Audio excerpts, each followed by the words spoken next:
أعوذ بالله من الشيطان الرجيم. بسم الله الرحمن الرحيم.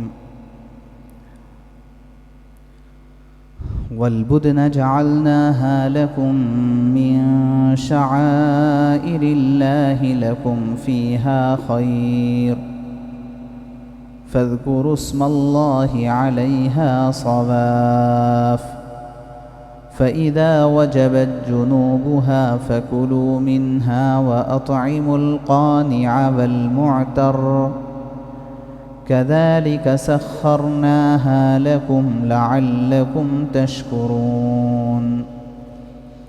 لن ينال الله لحومها ولا دماؤها ولكن يناله التقوى منكم كذلك سخرها لكم لتكبروا الله على ما هداكم وبشر المحسنين. إن الله يدافع عن الذين آمنوا إن الله لا يحب كل خوان كفور. صدق اللہ العظیم.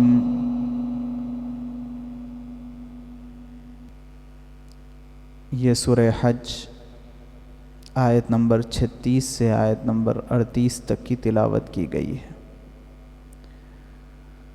ترجمہ ہے والبدن جعلناها لکم، اور قربانی کے اونٹوں کو ہم نے تمہارے لیے من شعائر اللہ، اللہ کی یادگار نشانی بنا دیا.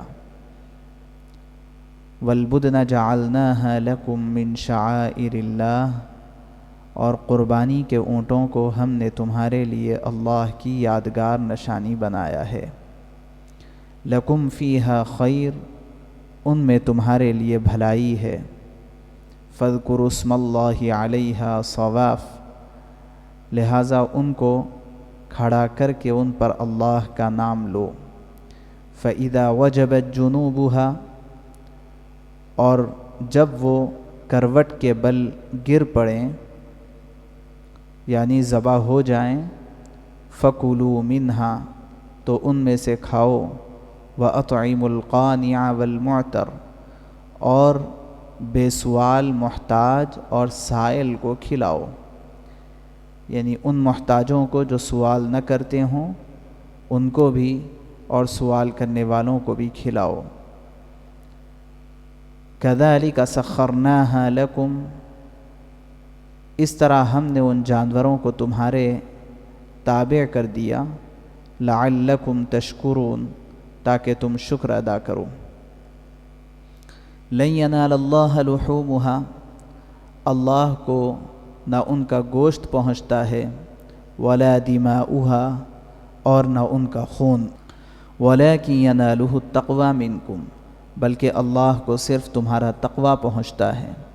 كذلك سخرها لكم، اس طرح اللہ نے ان کو تمہارے تابع کر دیا. لتكبروا الله على ما هداكم، تاکہ تم اللہ کی بخشی ہوئی ہدایت پر اس کی بڑائی بیان کرو اور نیکی کرنے والوں کو خوشخبری دے دیجیے. وبشر المحسنین، اور نیکی کرنے والوں کو خوشخبری دے دیجیے. ان اللہ یدافع عن الذین آمنوا، بے شک اللہ ان لوگوں کی جانب سے دفاع کرتا ہے جو ایمان لائے. ان اللہ، بے شک اللہ لا يحب کل خوان کفور، بدعہدوں اور ناشکروں کو پسند نہیں کرتا.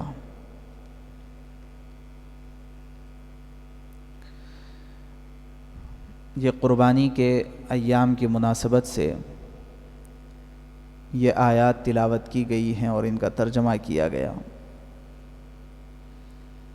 ان آیات میں اللہ تبارک و تعالیٰ نے چند اہم امور کی جانب اشارہ کیا ہے قربانی سے متعلق. چنانچہ سب سے پہلی بات جو اللہ نے بیان فرمائی وہ یہ ہے کہ جعلناها لکم من شعائر اللہ، یہ قربانی کے جانور تمہارے لیے اللہ کی یادگار نشانیوں میں سے ایک ہے۔ شعائر یہ شعیرہ کی جمع ہے۔ شعیرہ کہتے ہیں آئیڈینٹیٹی کو، کسی بھی چیز کی جو شناخت ہوتی ہے، جس سے ان کے دین دھرم کو اور ان کی شخصیت کو پہچانا جا سکے، اس کو شعیرہ کہتے ہیں۔ جیسے ڈاکٹر کے لیے پلس کا ایک مخصوص نشان ہے، اس نشان کے ذریعے سے یہ سمجھ میں آتا ہے کہ یہ ڈاکٹر ہے۔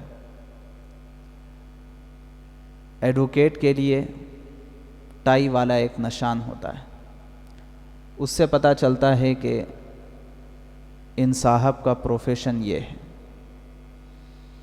ایسے ہی بعض چیزیں ایسی ہے جو اسلام کا سمبل ہے، اسلام کا سائن ہے۔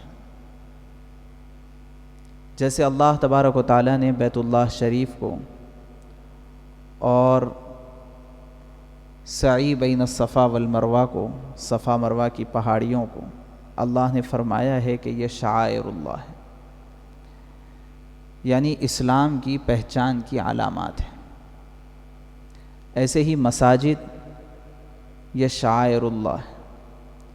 مساجد پر لگے ہوئے مینارے، وہ مینارے کے ذریعے سے مسجد پہچان میں آتی ہے، اور مسجد دراصل مسلمانوں کی عبادت گاہ ہوتی ہے، تو اسلام کی پہچان اس سے ہوتی ہے۔ اس لیے مساجد کو بھی، مساجد کے میناروں کو بھی یہ کہا جاتا ہے کہ یہ اللہ کے شعائر میں سے ہے۔ انہی چیزوں میں سے ایک ہے قربانی۔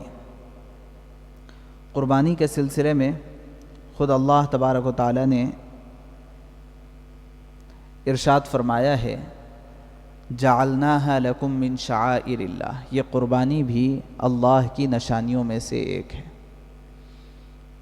کہ قربانی کے ذریعے سے دراصل مسلمانوں کی پہچان اور اسلام کی پہچان ہے۔ اور یہ بہت خاص بات ہے جو تھوڑا سا سمجھنے سے تعلق رکھتی ہے۔ یہ کیوں پہچان ہے، یہ اللہ نے آگے بیان فرمایا کہ خصوصیت یہ ہے کہ جس ذات پاک کا حکم ہے قربانی کا، ان کو یہ قربانی کا نہ گوشت پہنچتا ہے نہ خون پہنچتا ہے، اس کے باوجود بھی اللہ کی جانب سے قربانی کا حکم ہے۔ اس کے پیچھے نکتہ اصل میں یہ ہے کہ جہاں اللہ تبارک و تعالیٰ بندوں کو اور انسانوں کو فائدہ پہنچانا چاہتے ہیں، اس کے ساتھ ساتھ کچھ امتحان بھی مقصود ہیں۔ دنیا دارالامتحان ہے، اور یہاں تو پورے 60 65 70 سال جتنی زندگی ہے وہ ایگزام کا ٹائم ہے، اور اس ٹائم کے اندر ہمیں بالکل ایکوریسی کے ساتھ اور بہت پرفیکشن کے ساتھ اپنے پیپر کو سبمٹ کرنا ہے۔ تو جب یہ امتحان ہے تو قربانی کے اندر کیا امتحان ہے، اس کو تھوڑا سا سمجھنے کی ضرورت ہے۔ وہ یہ ہے کہ گزشتہ جس رکوع کی تلاوت کی گئی تھی اور جس کا ترجمہ اور تفسیر بیان کیا گیا، اس میں اللہ تبارک و تعالیٰ نے وضاحت فرمائی کہ حضرت ابراہیم علیہ السلام فرماتے ہیں کہ اپنے بیٹے سے، انی ارا فی المنام یا بنی انی ارا فی المنام انی اذبحک فانظر ماذا تری، کہ اے میرے پیارے بیٹے، میں دیکھ رہا ہوں خواب میں کہ میں تم کو ذبح کر رہا ہوں، تمہاری کیا رائے ہے؟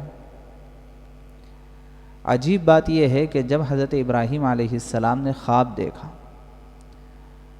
اور انہیں یہ پتہ تھا کہ انبیاء کا خواب اللہ کی جانب سے حکم اور وحی کے درجے میں ہوتا ہے،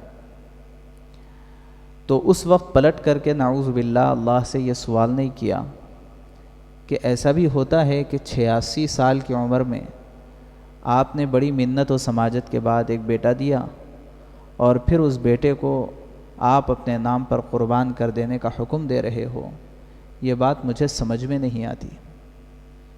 یہاں پر ہوا عقل کا اور حکم کا ٹکراؤ۔ اس کے باوجود بھی حضرت ابراہیم علیہ السلام نے عقل کی بات کو نہیں مانا بلکہ اللہ کے حکم کی تکمیل کی۔ دوسری طرف حضرت اسماعیل علیہ السلام جو ابھی نابالغ تھے، چھوٹے سے بچے تھے، لیکن تربیت بڑی زبردست ہوئی تھی۔ چنانچہ جب ان سے رائے پوچھی گئی تو فوری حضرت اسماعیل علیہ السلام نے کہا، یا ابت افعل ما تؤمر ستجدنی انشاء اللہ من الصابرین۔ ابا جان، جو حکم ہوا کر گزریے، انشاءاللہ آپ مجھے صابرین میں سے پائیں گے، صبر کرنے والوں میں سے مجھے پائیں گے۔ یہ نابالغ ہونے کے باوجود اور چھوٹے ہونے کے باوجود حضرت اسماعیل علیہ السلام نے بھی فوری آمادگی کا اظہار کیا اللہ کے حکم پر۔ یہاں حضرت اسماعیل نے بھی یہ نہیں پوچھا کہ ابا جان یہ بھی کوئی بات ہوتی ہے کہ جس خدا نے آپ کو بیٹا دیا مجھ جیسے خوبصورت لڑکے کی شکل میں، کیا وہ خدا مجھے ذبح کرنے کا حکم دے سکتا ہے؟ پلٹ کر کے یہ سوال نہیں کیا۔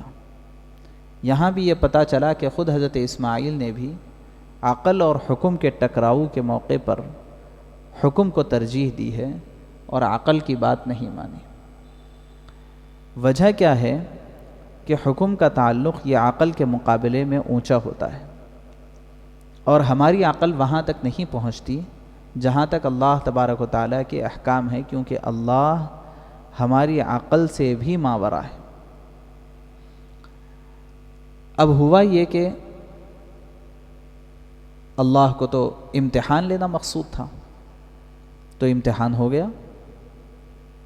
جب حضرت ابراہیم علیہ السلام نے حضرت اسماعیل علیہ السلام کو لٹا کر کے فلما اسلما وتلہ للجبین، لٹا کر کے چھری چلائی، ونادیناہ ان یا ابراہیم، اللہ نے آواز دی، اے ابراہیم، بس قد صدقت الرؤیا، خواب کو تم نے سچ کر دکھایا۔ محسنین کو ہم اسی طرح بدلہ دیتے ہیں۔ وفدیناہ بذبح عظیم، ہم نے فدیے میں ایک بہترین مینڈا بھیج دیا اور وہ مینڈا ذبح ہو گیا۔ تو پتہ یہ چلا کہ اللہ تبارک و تعالیٰ اپنے بندوں کے امتحان کے لیے قربانی مانگتا تو ہے، لیکن قربانی اللہ لیتے نہیں ہیں۔ اور جہاں تھوڑی بہت ہمیں ایسا لگتا ہے کہ ہم قربانی دے رہے ہیں، وہاں ہمارا بہت تھوڑا لے کر کے ہمیں بہت زیادہ دیا جاتا ہے، بہت تھوڑا لے کر کے بہت زیادہ دیا جاتا ہے۔ اس کو قربانی نہیں کہتے۔ ہم تھوڑی سی کہیں محنت کرتے ہیں اور اس ہماری محنت کے مقابلے میں بہت کم معاوضہ ہمیں ملتا ہے، تو ہم یہ بہت کچھ محنت کر کے بہت کم معاوضے کو بھی ہم قربانی نہیں کہتے اس محنت کو۔ تو اللہ کا اصول یہ ہے کہ اللہ قربانی مانگتے ہیں اپنے بندوں سے، پر قربانی لیتے نہیں۔ لیکن اس واقعے نے ہمارے لیے ایک بہت بڑا سبق چھوڑا ہے۔ وہ سبق یہ چھوڑا کہ اٹیچمنٹ دو طرح کا ہوتا ہے، محبت دو طرح کی ہوتی ہے۔ ایک محبت ہوتی ہے محبت طبعی، اور ایک محبت ہوتی ہے محبت عقلی۔ محبت طبعی کو ہم کہہ سکتے ہیں کہ نیچرل اٹیچمنٹ ہے، جیسے لڑکی اور لڑکی کے درمیان محبت ہو جاتی ہے، اس کے پیچھے جذبات کا دخل ہوتا ہے، سوچ و فکر، غور و فکر اور عقل مندی، ان سب چیزوں کا دخل نہیں ہوتا نیچرل اٹیچمنٹ کے پیچھے۔ کہ وہ یوں کہا جا سکتا ہے کہ لڑکے کے دل میں لڑکیوں کی جانب سے، لڑکیوں کے دل میں لڑکوں کی جانب سے، پرٹیکولر لڑکے اور لڑکی کی بات میں نہیں کہہ رہا ہوں، کہ لڑکوں یعنی میل کا میلان فیمیل کی طرف، فیمیل کا میلان میل کی طرف، اولاد کا میلان ماں باپ کی طرف، ماں باپ کا میلان اولاد کی طرف، یہ جو میلان ہے اور یہ جو اٹیچمنٹ ہے یہ بائی ڈیفالٹ ہوتا ہے، یہ نیچرل اٹیچمنٹ ہے۔ دوسرا اٹیچمنٹ وہ ہوتا ہے جو غور و فکر کے ساتھ، سوچ سمجھ کے ساتھ، عقل مندی کے ساتھ وہ اٹیچمنٹ ہوتا ہے، جس کو عربی میں کہتے ہیں کہ یہ محبت عقلی ہوتی ہے۔ یہ جو محبت عقلی ہے اس کو ہم کہہ سکتے ہیں کہ ریشنل اٹیچمنٹ۔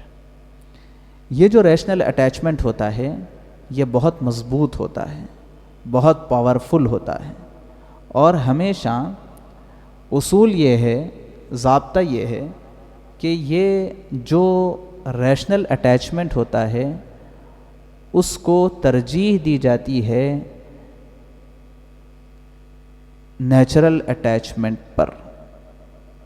حضرت ابراہیم اور حضرت اسماعیل علیہ السلام کے درمیان کی جو محبت ہے وہ باپ بیٹے کی محبت ہے، اور اللہ تبارک و تعالیٰ اور حضرت ابراہیم و اسماعیل علیہ السلام کے درمیان کی جو محبت ہے یہ محبت عقلی ہے، یہ نیچرل نہیں ہے بلکہ یہ عقلی ہے۔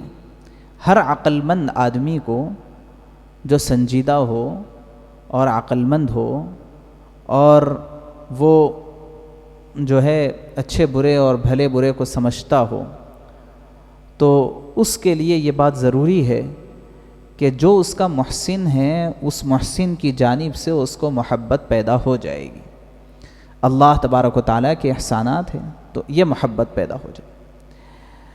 اب یہی چیز کو حضرت ابراہیم علیہ السلام نے انجام دیا، تو پتہ کیا چلا کہ قربانی کا فلسفہ یہ ہوا جس کو یہ پریکٹیکل ایگزامپلز کے ذریعے سے سارے بندوں کو بقرعید کے موقع پر سکھایا جا رہا ہے کہ دیکھو جب کبھی تمہارے ساتھ معاملہ یہ پیش آ جائے کہ اللہ کے حکم اور تمہارے عقل کے درمیان ٹکراؤ ہو تو تم ویسے موقع پر اللہ کے حکم کو ترجیح دینا، اپنے عقل کے گھوڑے وہاں پر نہیں دوڑانا۔ اس بات کا گویا کہ ایک پریکٹیکل ایگزامپل ہے یہ قربانی کے ایام۔ چنانچہ ان دنوں میں بھی ہوتا یہ ہے کہ بعض مرتبہ، اچھا یہاں پر ایک بات سمجھنے کی ہے، وہ سمجھنے کی بات یہ ہے کہ اسلام کا کوئی بھی حکم یہ اللاجیکل نہیں ہو سکتا ہے۔ ہر حکم کے پیچھے اسلام کے لاجک ہے، لیکن اس لاجک کو سمجھنے کی ضرورت ہوتی ہے۔ جب تک کوئی سمجھنے کی کوشش نہ کرے، بہت سی مرتبہ اسلام کے بہت سارے احکام کے پیچھے کی لاجک سمجھ میں نہیں آتی۔ ایسا نہیں ہے کہ قربانی کا حکم یہ اللاجیکل ہے، بلکہ اس کے پیچھے بھی ایک بہت بڑی لاجک ہے اور کئی لاجکس ہے اس کے پیچھے، ان سب کو سمجھنے کی ضرورت ہے، تو یہ حکم بھی اللاجیکل نہیں رہے گا۔ پر جو اس کا ظاہر ہے، جو اس کا فیس ہے، جو اسکرین پہ نظر آنے والی چیزیں ہیں، کہ ان چیزوں سے یہ سمجھ میں آتا ہے کہ یہاں پر یہ قربانی دراصل ہمیں سمجھ میں نہیں آ رہی ہے کہ اللہ نے کیوں اس کا حکم دیا، اس کے باوجود بھی چونکہ اللہ کا حکم ہے اس لیے ہمیں ماننا ہے۔ یہ جو سوچ ہے، یہ جو تھنکنگ ہے کہ چونکہ اللہ کا حکم ہے اس لیے ہمیں ماننا ہے، یہ تھنکنگ یہاں آ کر کے جڑتی ہے، جس کو شعائر اللہ کہتے ہیں کہ ایک مسلمان کی نشانی یہ ہوتی ہے کہ وہ ہمیشہ اللہ کے حکم کو ترجیح دیتا ہے، اسی کو پریورٹی دیتا ہے، دوسرے تمام چیزوں کے اوپر، خواہ وہ ہمیں سمجھ میں آئے نہ سمجھ میں آئے۔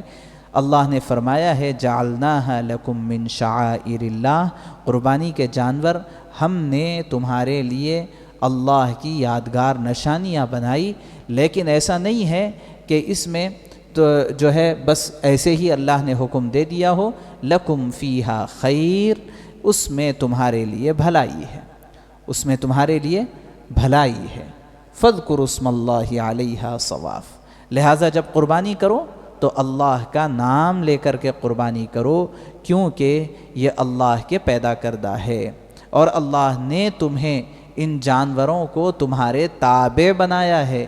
جب اللہ نے تابع بنایا اور اپنی ایک مخلوق کو استعمال کرنے کی اجازت اللہ نے تمہیں دے دی، تو یہ تو اللہ کا تم پر احسان ہوا۔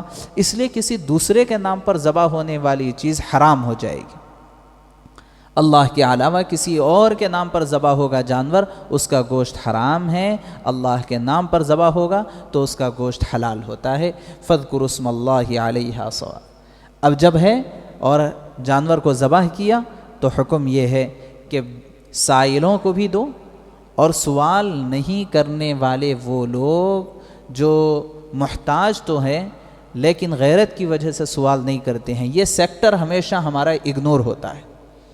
ہم ان لوگوں کو تو بڑے اہتمام سے دیتے ہیں جو ہمارے رشتہ دار ہیں، ان کو بھی بڑے اہتمام سے دیتے ہیں جو سوال کرنے کے لیے ہمارے دروازوں کو کھٹکھٹاتے ہیں، لیکن یہ گویا کہ اگنور ہوتا ہے عام طور پر۔ شاید اسی وجہ سے اللہ نے وضاحت کے ساتھ بیان فرمایا کہ اس سیکٹر کو اگنور نہ کرو جو غیرت کی وجہ سے تم سے سوال نہیں کرتے اور اپنے گھر کے اندر وہ بند رہتے ہیں، اور گوشت مل جائے تو کھا لیتے ہیں، اور گوشت نہ ملے تو کسی کے پاس جا کر کے ان سے نہ دعوت پوچھتے ہیں نہ گوشت پوچھتے ہیں۔ ایسے بہت سارے لوگ خاص طور سے جو دوسرے اسٹیٹ سے آ کر کے ہمارے یہاں کام کرتے ہیں، اور ایسے بہت سارے لوگ جو دوسرے جو ہے گاؤں دیہات سے آ کر کے یہاں رہ جاتے ہیں، اور ان کے پاس کوئی کھانے پینے کے لیے کچھ نہیں، وہ اپنے پاس جو کچھ کماتے ہیں گھر بھیجتے ہیں۔ ممکن ہے ان کے گھر پر قربانی ہو رہی ہوگی، لیکن وہ بیچارے یہاں پر اکیلے ہیں، تنہا ہیں۔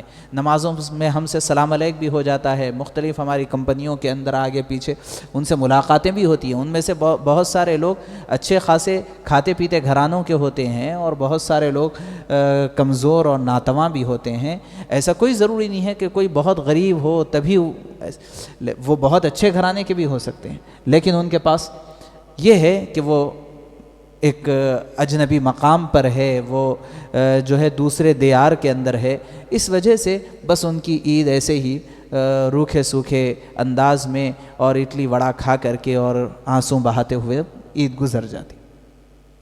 غور کرنا چاہیے، تلاشی لینا چاہیے اپنے محلوں کی اور اپنے اڑوس پڑوس کی، کہ کہیں کچھ لوگ ایسے ہمارے آس پاس رہتے تو نہیں ہیں۔ یہی وجہ ہے کہ اللہ تبارک و تعالی نے خاص طور پر ان لوگوں کی وضاحت فرمائی ہے، وَأَطْعِمُ الْقَانِعَ، قانع کو بھی دو، جو قناعت کے ساتھ اپنی زندگی گزار رہے ہیں، مانگتے بھی نہیں ہیں اور بس ایسے ہی اپنی عید گزار دیتے ہیں۔ اب اس کے بعد اللہ نے توجہ دلائی، دیکھو یہ جو جانور ہے، ہم نے ان جانوروں کو تمہارے تابع بنا دیا، ورنہ طاقت و قوت کے اعتبار سے دیکھو تو اونٹ کو ہم سے زیادہ طاقت ہے، بہت سارے بیلوں کو ہم سے زیادہ طاقت ہے۔